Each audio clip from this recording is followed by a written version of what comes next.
நண்பர்கள் அனைவருக்கும் வணக்கம். ஒரு சில அரசாங்க மருத்துவமனையும், ஓலா ஷோரூமும் ஒண்ணுங்க. ஏன்னா, ஒரு சில அரசாங்க மருத்துவமனை பார்த்தீங்கன்னா, அந்த ஊர்லயே அது பெரிய கட்டடமா இருக்கும். அங்க ஏகப்பட்ட கூட்டம் இருப்பாங்க. ஆனா, அங்க பார்த்தீங்கன்னா, ஒரு முக்கியமான சில மாத்திரைங்க, மருந்துகள்லாம் இருக்காது. அந்த மாரி தான் அந்த ஓலா ஷோரூமும். பைக் அதிகமா சேல் ஆகும். ஷோரூமும் நல்லா பெருசா இருக்கும். ஆனா, உள்ள பார்த்தீங்கன்னா, ஒரு எமர்ஜென்சி நம்ம ஒரு ப்ராப்ளம் விட்டோம்னா, ஸ்பேர் பார்ட்ஸ் இல்லன்றாங்க. என்னுடைய பைக்கு S1 X ப்ளஸ். இது வந்து ஒரு ஃபெயிலியர் மாடலுங்க. அதாவது ஆர்டினரி பட்டன்ல நீங்க பாஸ்வேர்ட் மாத்தணும். கடுப்பாயிடுங்க அந்த பாஸ்வேர்ட் மாத்தி அத ஆன் பண்றதுக்குள்ள. அர்ஜென்ட்டுக்குலாம் ஆன் ஆகாது. இல்லையா சில நேரத்தில பார்த்தீங்கன்னா, ஓலான்ட்டு அது பாட்டுக்கு ஓடிட்டே இருக்கும் 1 நிமிஷம். அப்போ நம்மளால டக்குனு அந்த பைக் எடுக்க முடியாதுங்க. மொபைல்லேருந்து தான் நம்ப ஆன் பண்ணணும். இது ரொம்ப ஒரு சிக்கலான, ஒரு மோசமான ஒரு மாடல் அப்டின்ட்டு அவங்களே 2 மாசத்துல நிறுத்திட்டாங்க. இப்போ நான் ஒரு 30,000 கிலோமீட்டர் ஓட்டிட்டேங்க. 1 வருஷத்துக்கு மேல ஆகுது. இந்த சின்ன சின்ன விஷயம்னா போனா உடனே சர்வீஸ் பண்ணி பார்த்து அனுப்பிடுவாங்க. இப்போ அதில விசிஆர் கிட் அப்படின்றது ஒண்ணு போயிட்டு இருக்குதுங்களாம். இப்போ எனக்கு 3 வருஷம் வாரண்டி சொல்லியிருக்காங்க.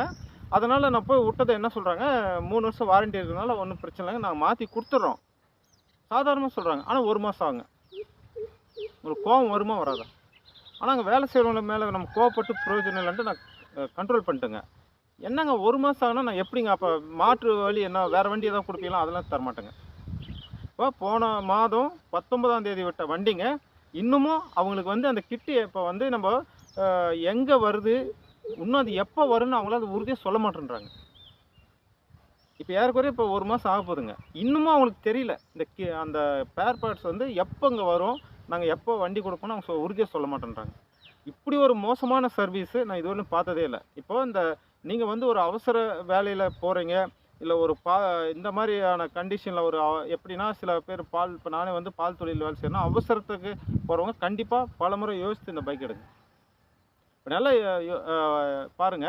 போன மாதம் 19ஆம் தேதி விட்டது. இன்னைக்கு 15ங்க தேதி. ஆனாலும் இப்பவும் அவங்களுக்கு தெரியல. இன்னும் ஸ்பேர் பார்ட்ஸ் எப்பங்க வருங்க. அது உறுதியா எப்பதான் வரும் சொல்லுங்கன்னா, அ அது வருங்க உறுதியா சொல்ல முடியாது. மனுஷனுக்கு கோவம் வருமா? வராதா? நீங்களே சொல்லுங்க. சரி இது மாற்று வழி என்னன்னா, வேற பைக்கும் இல்லன்றாங்க. அப்ப நம்ம எப்படிதாங்க மாசக்கணக்குல அங்கேயே ஓட்டுறதா? எவ்வளோ ஒரு மோசமான சர்வீஸ். அதாவது இந்த கரண்ட்ல இருக்கிற மாடலுக்கு ஏதாவது அவங்க ஸ்பேர் பார்ட்ஸ் வச்சிருக்காங்களா என்னன்னு தெரியல.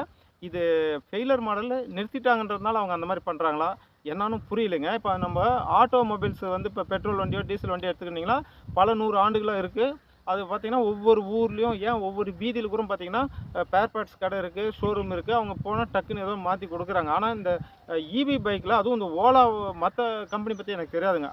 இதே மாரி பிரச்சனை ஏதாவது ஸ்பேர் பார்ட்ஸ் போய் மத்த பிராண்டட் கம்பெனி இப்படி தான் இருக்குமா? இருந்தா எனக்கு கமெண்ட்ல மெசேஜ் பண்ணுங்க.